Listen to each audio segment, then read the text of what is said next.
Hey everyone. Hey everyone. For future purposes, this was the first video ever made on the channel, and yes, it is a review of Spider-Man No Way Home. I've seen this movie twice in theaters, and it is my favorite movie watching experience of all time, and if you haven't seen it, don't watch this video because I'm going to talk about spoilers. You have been warned. Spider-Man No Way Home was everything that I needed it to be.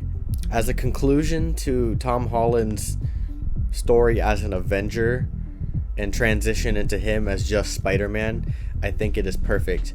I think that him at the end of the story being alone and in an apartment with his own homemade suit, it's all what we wanted him to be all along. Because even though the movies criticized him as baby Iron Man, just because it was self-aware doesn't mean it was giving us what we wanted.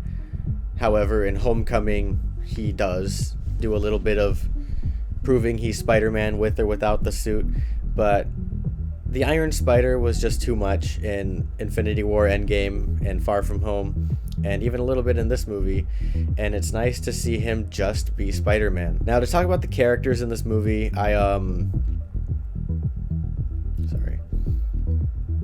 Now, to talk about the characters in this movie, the villains were great for the most part. There are a couple who are kind of thrown in, Sandman and Electro in particular. Electro has a lot more to say than Sandman, but he doesn't act at all like he's supposed to, or how he does in Amazing Spider-Man 2. And anything I can nitpick about this movie, I kind of don't care about, because overall the movie was fantastic and I wouldn't have changed much about it at all. Did I say Sandman? I meant Lizard, but also Sandman. The most outstanding villains in this movie are Doc Ock and Green Goblin.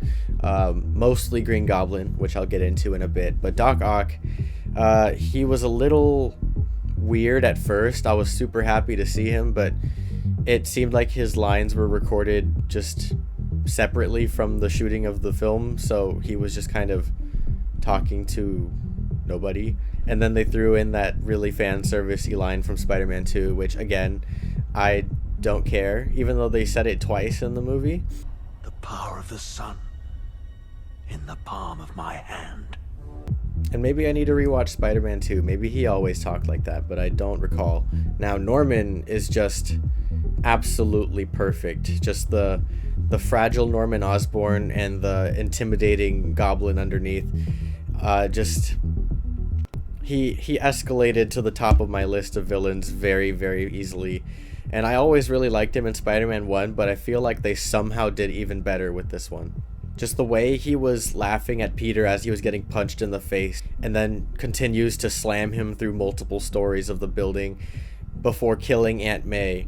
And that scene in particular, I was surprised to see happen, but I'm glad they did that, because I think thematically for Spider-Man to grow as a character, he needed to lose something other than Iron Man or off-screen Uncle Ben. Because it creates this confliction where he actually doesn't want to send him back, he wants to kill him. He has to make a choice, and he doesn't see that at first, and I think that that's a very Spider-Man trait to have. It's like how Toby and Andrew almost killed Uncle Ben's killer, but because of their morals as Spider-Man, they learn to forgive. And even though Tom almost killed Goblin, which was my favorite scene in the movie, he ends up saving him and sending him back. In which, I'm pretty sure as soon as he went back, this is what happened. Oh. One scene in particular I wanted to point out as a highlight for the movie was when Peter is starting to get the spider sense, but it draws out for like a minute. I felt like tension, it felt like I was feeling the same thing he was feeling. The sound design really made it work for me. They're all in this enclosed space. I'm glad they weren't all like villains or all gonna be compliant. I liked this mixed bag that we ended up with. One thing I want to talk about is the music in this film. I really, really enjoyed the soundtrack, which I typically didn't care for the old Spider-Man 70s sounding theme, just remade classical or remade to be cinematic. But the soundtracks in this film are great. I especially liked the callbacks to Hans Zimmer and Danny Elfman's soundtracks, especially the one called Auto Trouble, and the way it kind of detunes the original theme of Otto Octavius. And then for a split second, when Electro wakes up, it plays his theme from Amazing Spider-Man 2. I could only wish we got like a main title sequence with Danny Elfman's original song, but this movie hits so many marks for me that I wouldn't dock it any points for not including extra fan servicey things that I wanted. Tobey Maguire and Andrew Garfield were so great in this movie. I was glad that they didn't just show up at the final battle and, fight and leave. They actually showed up as Peter Parker, and we got a sequence of them just being themselves, and then a sequence of them being Spider-Man. And it felt like everything I had been obsessed with my entire life came together, and it was flawless. MJ and Ned were pretty great in this movie. Some of their moments always feel like, Disney show comedy, but it wasn't over the top, at least not for me. Zendaya's MJ is still my favorite MJ. I think that her personality is just, it's nothing like any iteration of her, but it's so much more relatable, at least to me. Doctor Strange in this movie was really good also. His fight with Spider-Man also has one of my favorite soundtracks. The chorus part where they go into the mirror dimension is an amazing part of the soundtrack. Their fight scene was really cool. The math line was a little cringe, but that's just Tom Holland's Spider-Man. But yeah, Doctor Strange's character, I really liked. I wish they didn't keep that Scooby-Doo line from the trailer. Really annoying, but again, I'm not gonna dock any points for me being nitpicky. You could feel his rage when he came back from the mirror dimension. It felt like a parent coming home when you haven't done anything they told you to do when they left. Overall, this movie was amazing. I've watched it twice, and I'll probably watch it more times. Overall, I think I'm gonna give it a 9.7. It's not a perfect movie, but it was something special.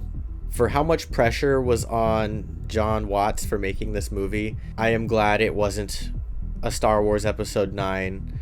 I'm glad it wasn't a Batman v Superman. It was a great, great experience. It was my favorite movie watching experience of all time.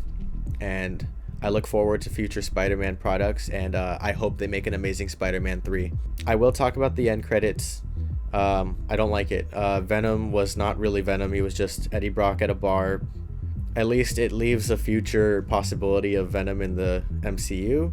And then the other end credits was just the Doctor Strange Multiverse of Madness trailer, which is really great. And also it's directed by Sam Raimi. And Sam Raimi did the first 3 Spider-Man movies, so I am super excited to see that. But anyway, let me know what you thought about the movie. I think it's great. Give it a 9.7 out of 10. If you enjoyed this video, leave a like, please. If you want to subscribe, we have weekly content from 3 different creators.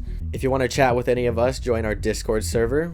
And if you want a t-shirt or a hat or anything with the Yonaha logo on it, our Redbubble will be linked in the description. And if you haven't seen the movie and you watched this video anyway, go watch the movie anyway. I don't know why you're still here. All right, bye.